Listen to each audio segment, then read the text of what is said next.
Welcome to Finest Work Songs. My name is Matt. My name is also Matt. Matt for the Dolly stands. Oh, yeah. What is it we do here on Finest Work Songs? Here on Finest Work Songs, we love to just talk about classic albums. Could be a unanimously agreed upon classic album, sort of like our last epipod, like with What's Going On by Marvin Gaye, or it might be something that's a little bit of a question mark, maybe Matchbox 20, like we did a couple epipods ago. Finest Work Songs, we just really love to talk classic albums. Matt, I don't wonder quite as much where today's album, or at least the artist, will fall. Today we are talking about the one and only Dolly Parton. Jolene, Jolene, Jolene, Jolene, I'm begging of you, please don't take my man. We're going to see, is this a classic album? Right. Or just a classic song by a classic artist? Mm-hmm. But before we do, we've got some business to take care of. We get a lot of good engagement from the listeners. Sometimes folks will send us emails to our email account, which is finestworksongs@gmail.com. So feel free to send us one as well. And we like to answer some of these in a little segment we call Kenny Gmail.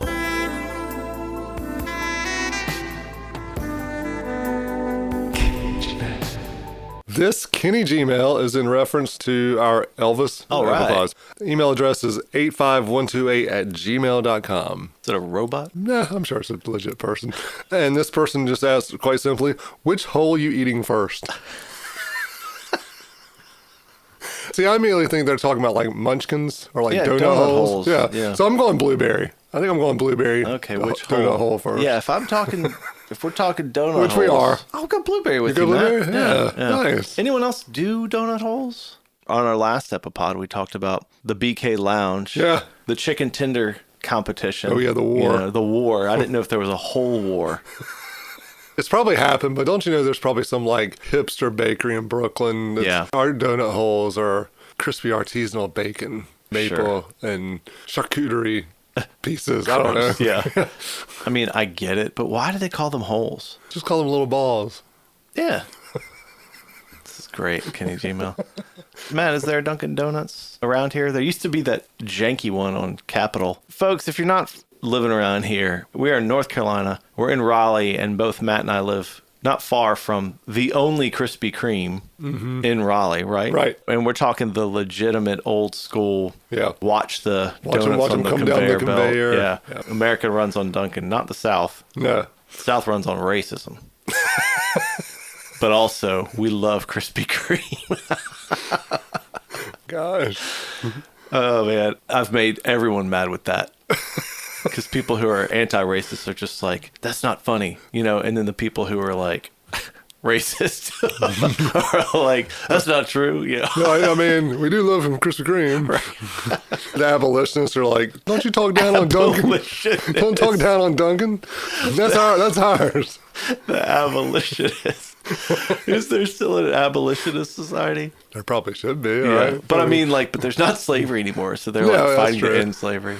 Matt, have you ever done the Krispy Kreme challenge? I have done the challenge. Why don't you explain that to listeners outside of Raleigh? So the Krispy Kreme challenge is a fundraiser. You run from NC State University about 2 miles to Krispy Kreme downtown. You then gorge yourself on a dozen donuts and then run back to the starting point. ESPN, do they come out? They have before. ESPN's covered it. You can do the competitive version where you down all 12 donuts, you know, show the empty box to a judge. But I've done the casual version where it doesn't really count as winning if you do that. The amazing thing with that is the methods that people use for getting the donuts, like mashing like 6 of them together into like a thick like sandwich and just eating it as fast as they can, dipping them in water. Ugh. The race takes place in the morning and it's over by mid-morning. Yeah, if you're walking the dog around there later that afternoon, like kind of sidestep here and there. Some vomit. Yeah, as you can imagine. The sanitation people are like, we can't figure out why there's a rat problem.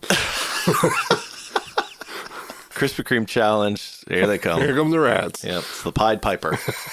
It's funny to me to think of ESPN being naive in their pre-production thinking, this is going to be great. We're just going to show up, you know, we'll film, interview, and every person they turn the camera or mic on is just throwing up. Yeah. That's the beauty of Kenny Gmail, though. You never know what people are going to ask us. Again, if you have something that's on your mind you want to send our way, you can email us at finestworksongs@gmail.com. Now it's time for Share Time.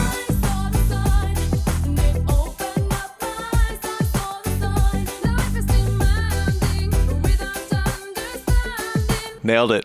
Oh boy, Love some Cher. it's not Cher. What?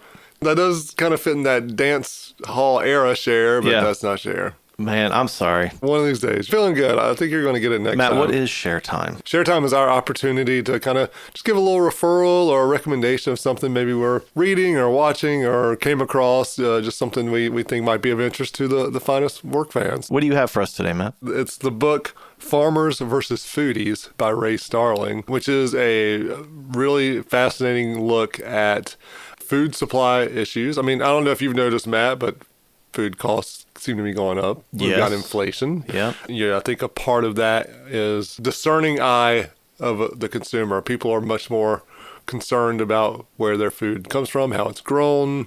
And then with that, you start to get pressures between farmers and food supply and agricultural input producers versus like soccer moms and the mom bloggers and the grocery purchaser and who makes those buying decisions, and people want to know where their food comes from. And so if you have any interest in the mechanizations behind how all that kind of works and kind of some of the pressures that we'll probably actually start to see in the coming years, I highly recommend it. And Ray Starling is from Sampson County, North Carolina. He's a farmer and attorney with the North Carolina Chamber of Commerce. And so he's worked in agriculture. He's worked in the Department of Agriculture on the federal level. So he's super well versed on all the different things going on in this industry. So sounds very deep, but he writes it in a very conversational and entertaining and funny way. So Farmers versus Foodies by Ray Starling.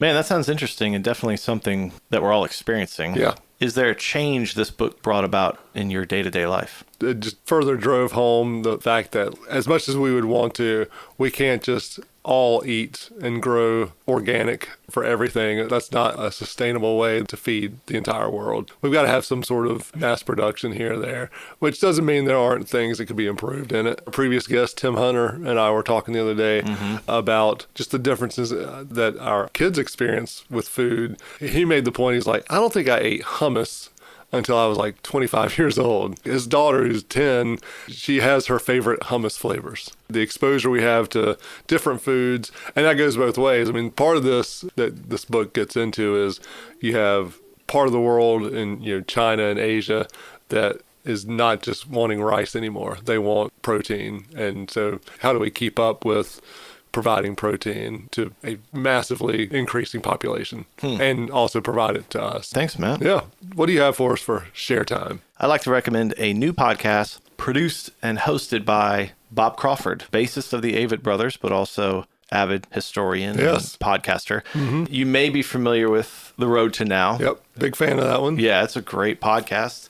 I love the Ken Burns episode of that one. I would recommend that if you're looking for a place to jump in, as well as The Road to Now Theology with Bob and Chris Breslin. But today I want to recommend his new podcast, The Founding Son, the story of John Quincy Adams. The Q, as his friends called him. Yeah, it just came out yesterday. Yep. They have a bunch of different actors doing voices. You recognize Nick Offerman. Yep. And he's Andrew Jackson. Oh, boy. Which is funny because Andrew Jackson's terrible. North Carolina represent. Isn't he one of the presidents where people like 3 states claim him? Yeah. Tennessee, South Carolina, and yeah. North Carolina. Yeah, that's right. Yeah, I mean, near where you and I live is that log cabin. He was purportedly... That was Andrew Johnson, who also was impeached. Also not necessarily like a great Yeah. president. And also they claimed him elsewhere too, right? Yeah. North Carolina has produced 3 presidents. Except that they haven't. Right. Well, so Andrew Johnson was born in Raleigh, Yeah. not far from where we are right now. Andrew Jackson was born sort of on the border of North and South Carolina. And then James K. Polk, who did go to UNC Chapel Hill. So, we have that going for us. Sure. But I think all 3 of them made their sort of political lives in Tennessee. I mean, and they grew up really outside Yeah, of, and so being born in North Carolina. Right. They each left and did their thing. But John Quincy Adams is a fascinating story. Yeah. So go check it out. I've done a lot of reading on different presidents and stuff. And to me, one of the most fascinating sort of relationships in U.S. history, I'm not breaking news here on this, is John Adams and Thomas Jefferson, and just how they were so close, sort of drifted apart, and then later in life came back to being friends and comrades again. And to me, it's just fascinating that they both died on the same day. Yeah. July 4th. Jefferson dies a few hours before Adams, but Adams's last words later that day are, "Thomas Jefferson lives." How thirsty are you, John? Exactly. Jeez. It's just always wild. It is wild. Yeah, what would Thomas Jefferson's last words be? Something elitist, no doubt. It's probably Latin. One other thing, we can't call our students freshmen. They have to be first years. Yeah. Don't call it a campus, call it grounds. Tell Tony Bennett to coach really boring basketball. There's going to be a game invented. About 100 years from now. Yeah, what is he, Nostradamus? In about 150 years, there's going to be a jam band that comes from these parts. This band needs to consist of a South African man on guitar, a violinist, a saxophone player, A prepubescent teenage bassist. You're going to want to tell them to play less, but let them play. This is my greatest work. I can't imagine having John Adams as your Is dad. John Quincy Adams, is he the original Nepo baby? Maybe. But yeah, listen to the podcast. They talk about the election. There was no one elected by the popular vote. Right. We do live in weird political times, but like you can go throughout the history of this country and there have been some wackadoo political races. Yeah. There was a political party that's sole platform was like, we don't like the Freemasons. People said, I can get behind that. Where do you Like, stand on the economy? Oh, we don't care. We just don't like the Freemasons. All right, sign me up. I'm really excited about that podcast. Bob has done great stuff with his other podcasts. I'm sure it'll be really, really good. So thanks for sharing that. This has been another episode of Share Time.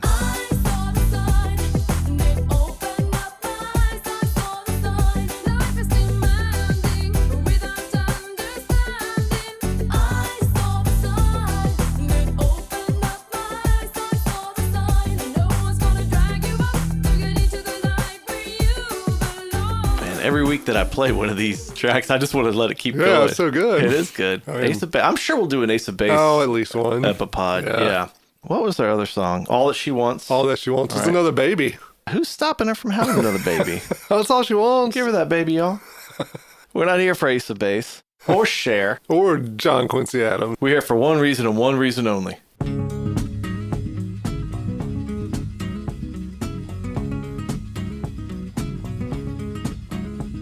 Jolene, Jolene, Jolene, Jolene, I'm begging of you, please don't take my man. Jolene, Jolene, Jolene, Jolene, please don't take him just because you can. Your beauty is beyond compare, with flaming locks of auburn hair, with ivory skin and eyes of emerald green. Your smile is like a breath of spring, your voice is soft like summer rain, and I cannot compete with you, Jolene. He talks about you in his sleep, and there's nothing I can do to keep from crying when he calls your name, Jolene. And I can easily understand how you could easily take my man, but you don't know what he means to me, Jolene. Jolene, Jolene, Jolene, Jolene, I'm begging of you, please don't take my man. Jolene. The guitar picking in this song, kind of at the area where we just stopped it, it gets more intense. Yeah. It doesn't get necessarily louder. It doesn't speed up, but the song, the dynamics of the song under her singing and with her singing, it gets more intense. It gets darker. Yeah. When you're young and inexperienced, and we've talked about this, like you want more energy, you go faster. Yeah. Play louder and faster, and because you don't know how to create an environment or a mood Or emotion. or emotion in a song. That just shows you what a master Dolly is, Yeah. but also like the production and the playing on it. I've never done a deep dive about Dolly Parton. Listen to the song in particular, really finding out how much of a songwriter she is. Yeah. It just blew me away. You can feel the tension. You Yeah. can feel the emotion and the strain and the concern and the weariness that she's singing in it. It's such a vivid story. She talks about her auburn hair and green eyes. And you're like, I feel like I can picture Jolene. Speaking of the visuals, there's a little bit of weirdness to the background here. You may have heard this is based on a true sentiment she had, Right. that there was a bank teller that would flirt with her husband, and that kind of came an ongoing joke, but also like, Is it a joke? yeah. She took the visual description from a little girl who was a fan of hers. That's weird. Yeah. And I think the girl's name was Jolene. Oh, wow. I think she told the little girl, she's like, what's your name? Jolene. That's a pretty name. I'm going to write a song about you. Yeah. I wonder how that little girl felt. Yeah. Mommy, what's a temptress? You know, where's the original Jolene now? Yeah, That I girl wonder. whose name was Jolene, who was a fan. Gosh. The other thing, too, is like others have written about this. She's so descriptive about Jolene and her beauty. Maybe Dolly likes Jolene. Someone said that in a podcast or something Yeah. like that. I just think that's I dumb. mean, it's BS, but I mean, it did jump out at me like, man, she's giving us the description. This is her second solo #1 single on the country charts, but also became a pop hit. And in 2021, it was ranked number 63 on Rolling Stone's 63. greatest songs of all time. It was 217 20 years ago. Yeah. Matt, do you think her resurgence plays a part in that? Yes, but I also blame pentatonics. Right. We got to talk about that. All right, let's play a little clip of that As much nonsense. as we don't want to. Jolene, That's all we need. That's all I can stand. God, I'm going to skip ahead a little bit, but when he calls your name, Jolene. But I can easily understand how you could. oh my gosh, Oh, dude. yeah. I've talked about it before. I cannot stand acapella. And this might be the worst version of acapella. This is Pentatonics featuring Dolly Parton. Yeah. No, it's not. It's Dolly Parton featuring you hacks. The resurgence of Dolly Parton speaks of several things. The two things you think about with Dolly is her voice and then her like philanthropy. That's where she's really kind of risen above in the last few years. I mean, people are just drawn to it. So it makes sense that a resurgence and appreciation of her and who she is, you would see Jolene move up the rankings. Plus, we've also talked about there's changes in the demographics of who votes for the Rolling Stone lists and things like that. Well, oh my gosh, Matt, that Pentatonics cover won a Grammy for the best country duo / group performance. How are they allowed to be in that category? Just because a song 40 years ago, 50 years ago was a country song and you do it a cappella doesn't mean it's still country, for one thing. There should be one Grammy and it should go right to Dolly Parton. They shouldn't get to touch it. Yeah. Maybe the worst part is that it was nominated for a Grammy Award for Best Female Country Vocal Performance twice. In 75, the original recording, and 76 for a live recording. And she didn't win either. But Pentatonics Oh my swoops gosh. in. Let's move on to some other covers because I Yeah. can't deal with Pentatonics. All right, Matt, I want to see if you can recognize this person. Jolene, Jolene, Jolene, Jolene. Oh, I'm begging of you, please don't take my man. Jolene, Jolene, Jolene, Jolene. Oh, please don't take him just because you can. Is that Billy Ray's girl? That's her. She's like, I want to do the song Jolene. They're like, you mean Jolene? Yeah, that's it, Jolene. Jolene. Oh, Miley. I do like it though when Miley reaches back and she's got a version of Heart of Glass by Blondie. Really? It might be like the same show. Let's check that out. Was that love? Okay. Yeah. I soon found out I was losing my mind. It seemed like the real thing, but I was so blind. Miley can do the covers, man. She can do them. Dolly's goddaughter. You Yep. know, there's like permission from Dolly, and that feels like a good person to cover it. Matt, here's another cover.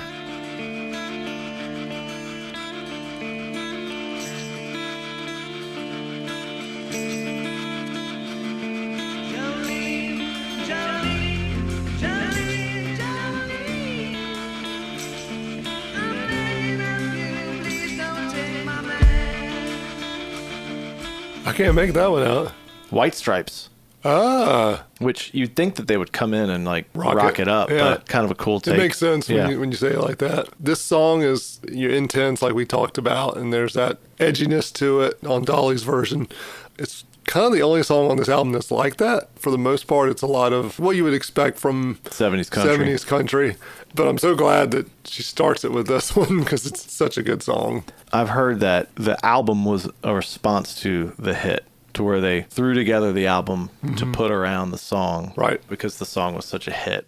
I didn't get that feel. No. And as we'll talk about, it's not the only hit on the album. But to your point, there is not the strength on most of the other songs that there is on this one. All right, one more. Si hay tantos hombres en el mundo, ¿por qué quieres el mío, Jolene?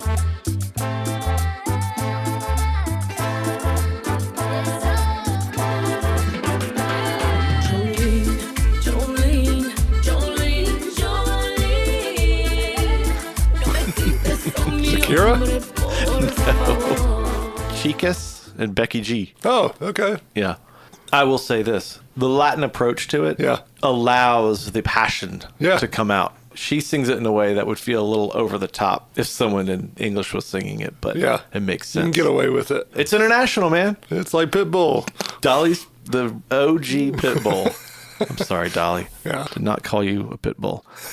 Man, this is a cover that came out in 1985 by a new wave duo called Strawberry Switchblade.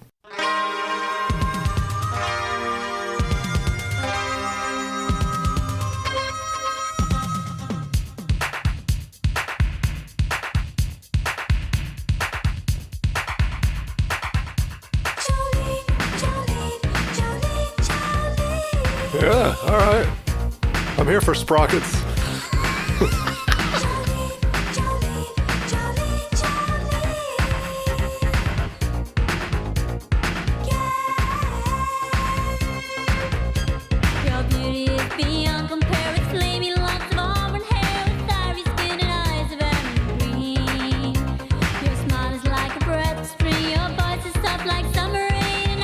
Is that Kelly Kapoor from The Office? It kind of That sounds character? like her. Okay. The different iterations aside, clearly the song and the subject matter and songwriting skills that she put in the song has made it a lasting thing over generations. Kudos to you, Dolly. That's what we've talked about. We can have fun with covers, and we do. Which, by the way, Darius Rucker did not cover it. I checked. And we always look to see if he did. But a good song is going to translate. Thanks, Strawberry Switchblade. And I want to know more about them. That charted in the UK. Scottish pop duo from Glasgow. Okay. Let's hear another track, Matt. Let's do it. This is the second song, When Someone Wants to Leave.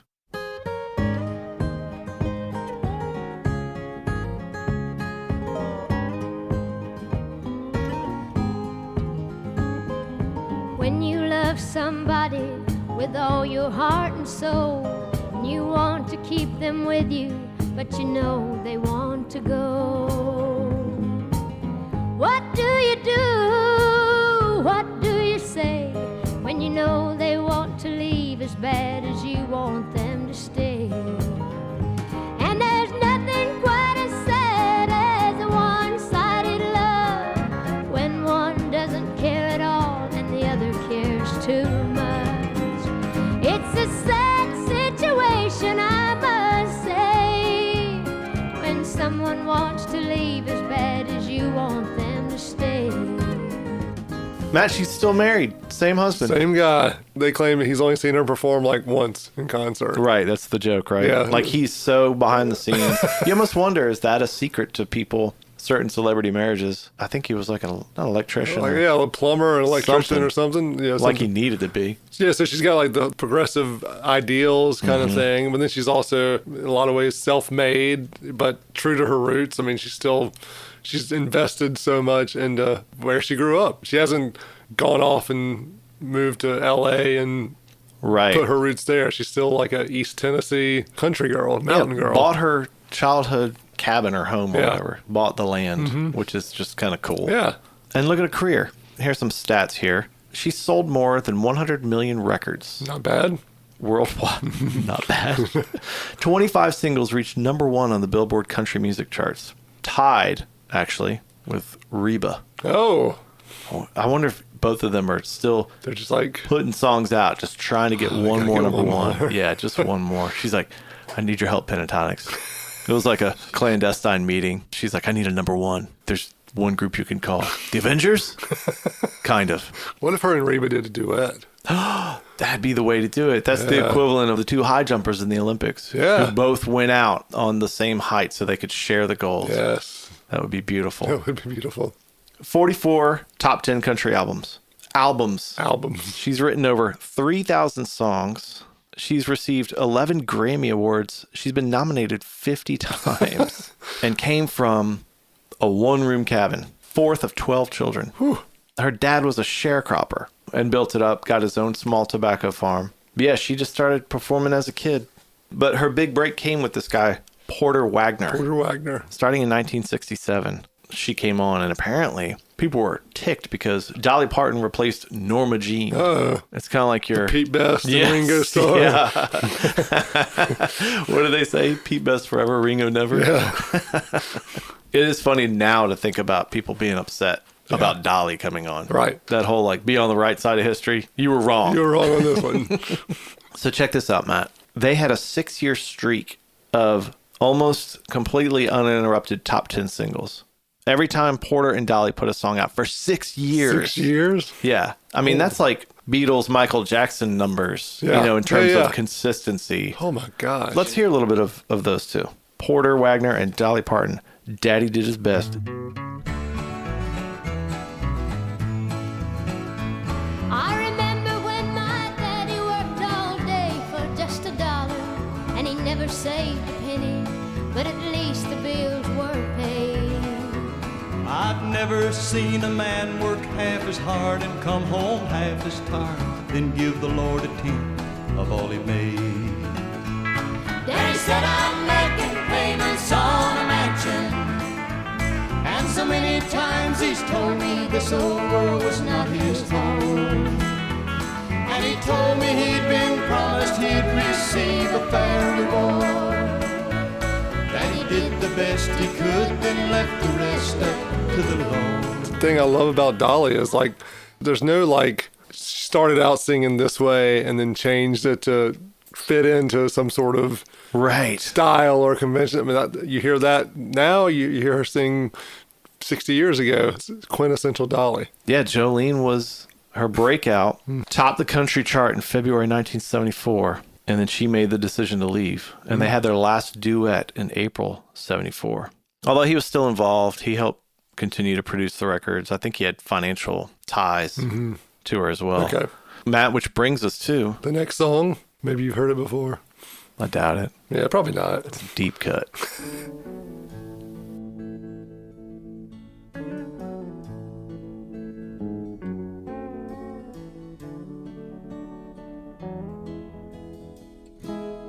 If I should stay, I would only be in your way.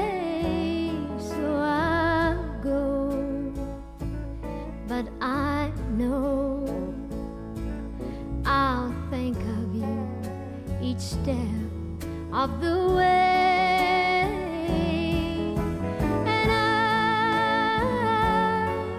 will always love you. I will always love you.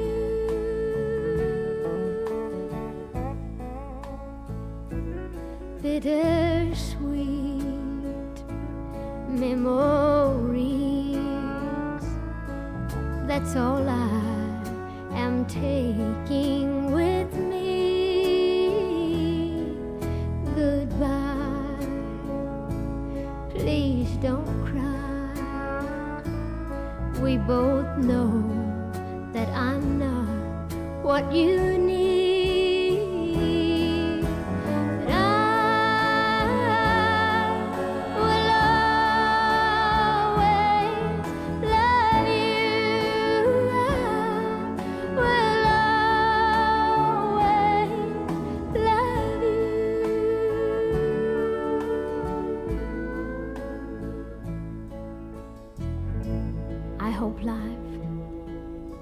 treats you kind. And I hope that you have all that you ever dreamed of. And I wish you joy and happiness.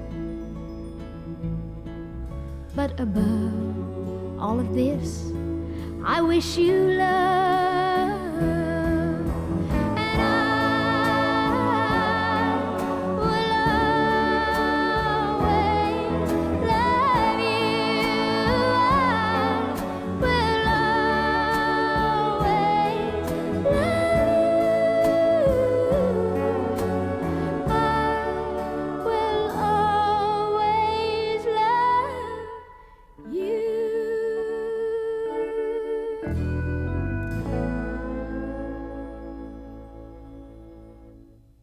We usually play a clip, Yeah.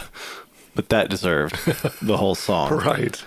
Both to get the feel of it, Yeah. but also to hear the talking Yep. and then to hear the lift Yeah. with all the voices coming in. Before we get into the song, that is just perfect production. Yeah. It supports the song. It doesn't overdo it. It would be so easy to overpower. It could have been so easy, again, 70s country, to over accentuate the backing vocals. Yeah.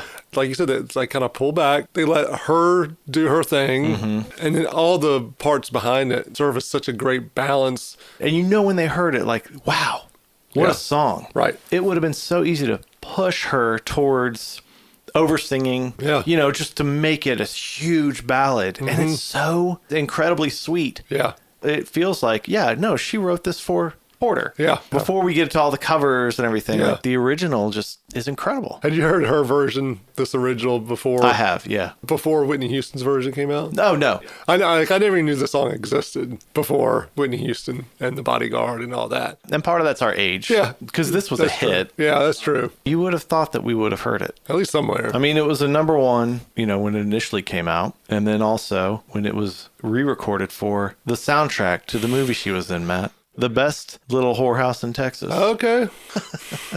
Listeners know I don't do it much anymore. Yeah. But when I would give my memory of an album, I would do a movie. And so, Right. oh, this will be funny. I'll do this movie. Yeah, yeah. I don't even want to touch that. It is a weird plot. Burt Reynolds in that? Burt and Dolly, man. Yeah. Early 80s movies. What the heck? Apparently it was a musical and they thought, let's make this into a movie. Yeah. So she wrote this for Porter as a respectful way to Goodbye. to separate a Yep. goodbye.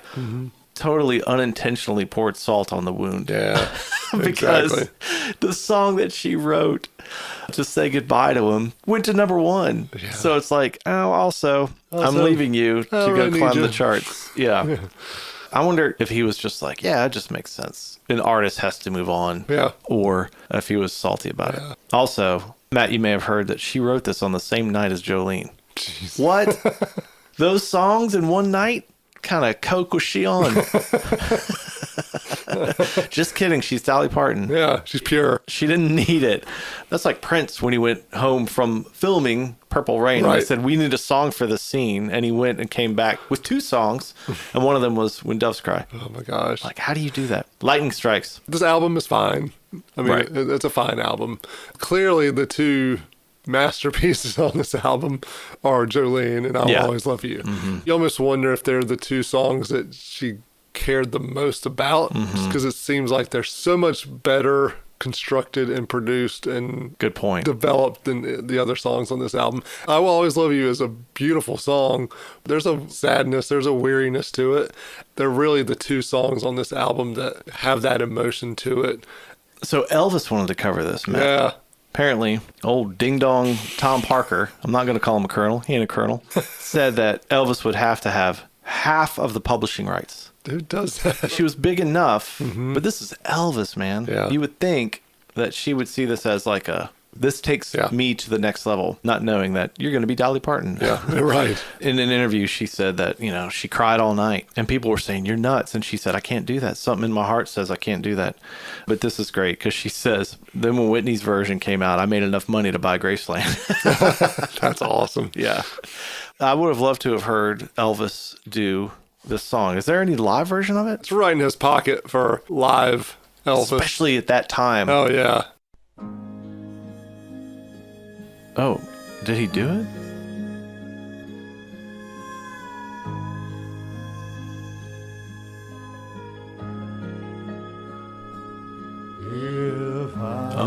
goes. Oh, and they mixed her in.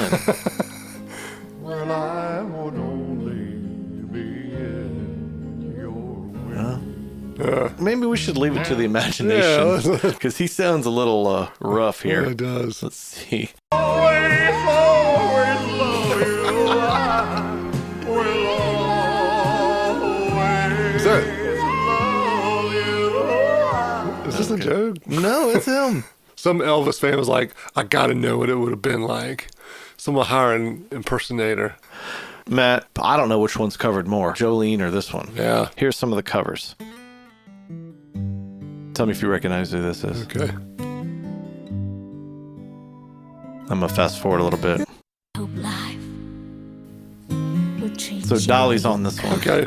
Gotcha. I hope you have all you ever dreamed of. Oh, I do wish you joy. It sounds like she's got a pillow and she's putting it over someone's face while she's saying that. But above all this, I wish you. All right, do you know who this is?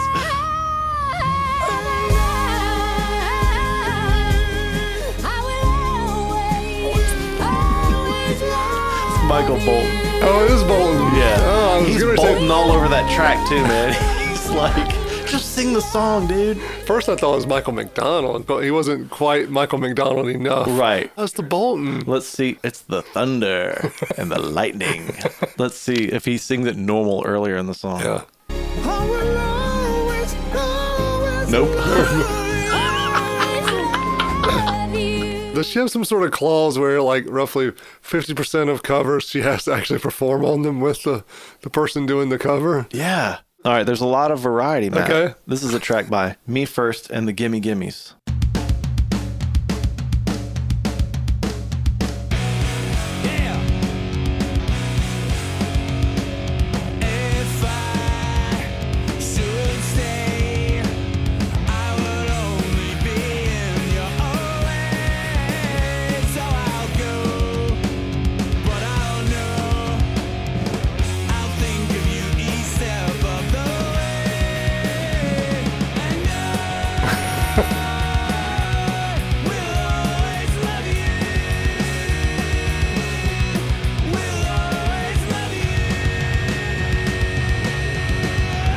Oh, that's not bad. It's fun. It's fun. If the original never existed, Yeah. that'd be a hit. It's a Just fun a great song, little right? You fun know. melody. Yeah, I That's- love what they did with that.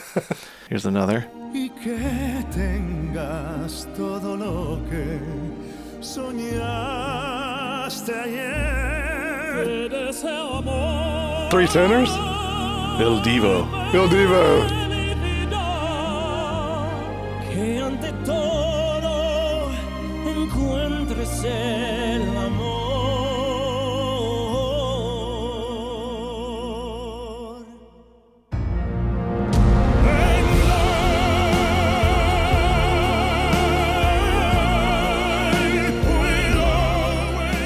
Why do they sing that part in English? Yeah, right.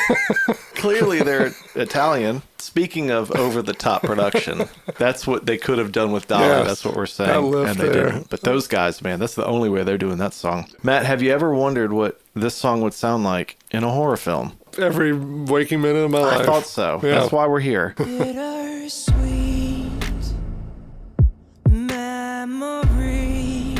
Isn't it creepy? That is creepy. That is all I'm taking with me. So goodbye. All right, here's the chorus.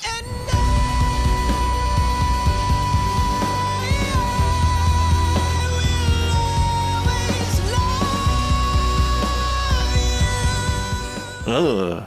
And then there's obviously The one.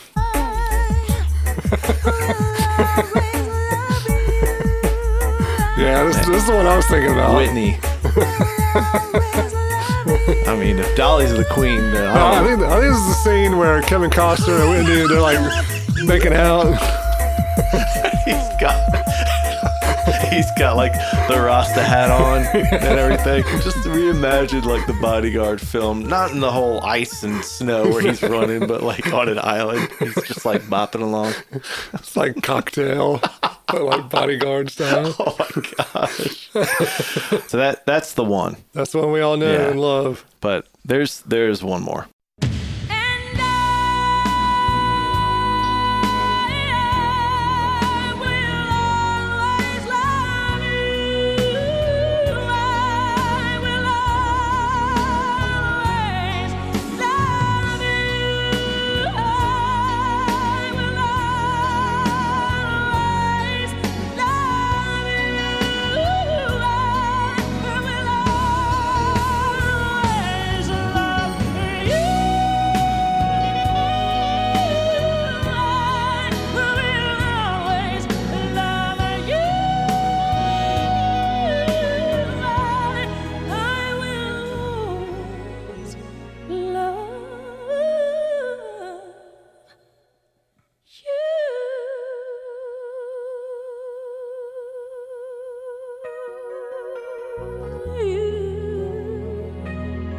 Darling, I love you. Take your time, Whitney. Yes. Keep going.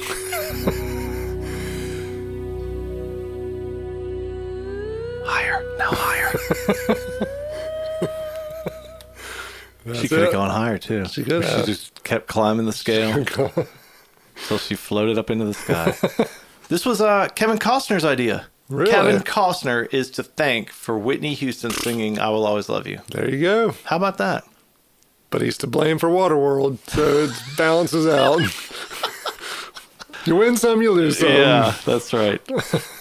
He was riding high. That's why he got Waterworld. Yeah. They were just like, we don't know. And he's just like, I'm sorry. And he hit that. That drop. And he's like, that's me, brother. They're like, that's Whitney Houston. Yeah, it wouldn't happen without Yeah. me. Here's my script. It's a world just of water, and we have to drink our own urine. You're going to like Just it. watch the money pour in. 20 million copies Phew. of that song. Jeez. Not the Bodyguard soundtrack. One of the best-selling singles of all time. So, listeners, now it's time for your senior quote.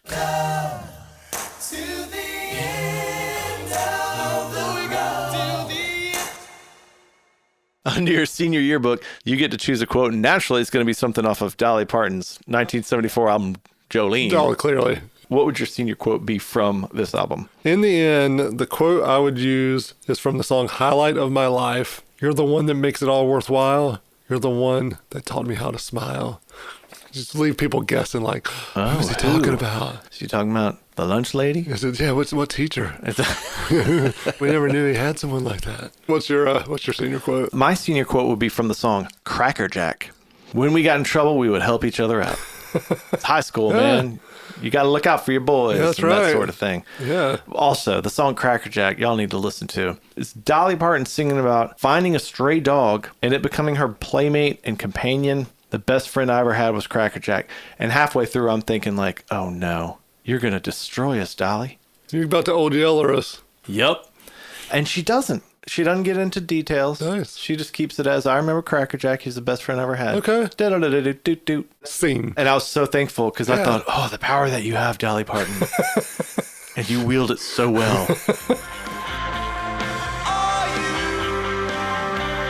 Are you listening right now? Thanks again to everyone for listening to Finest Work Songs. We always appreciate the engagement on social media, whether it's Twitter or Instagram at Finest Work Songs, or you can find us on Facebook. Check out our website, finestworksongs.com. Be sure to give us a review, give us a rating, and tell your friends. But also be sure to get those emails to us, finestworksongs@gmail.com, and maybe we will read one of yours on a future Kenny Gmail segment.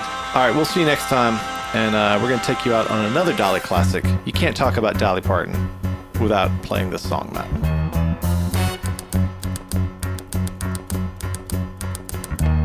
Tumble out of bed and I stumble to the kitchen. Pour myself a cup of ambition and yawn and stretch and try to come to life.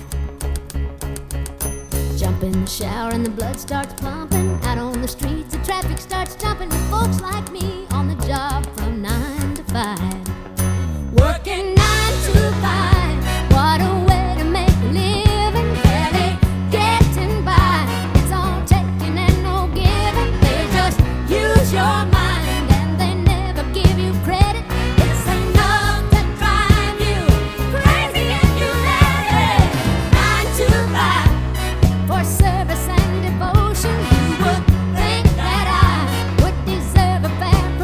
should want to move ahead, but the boss won't seem to let me. I swear sometimes that man is out to get me.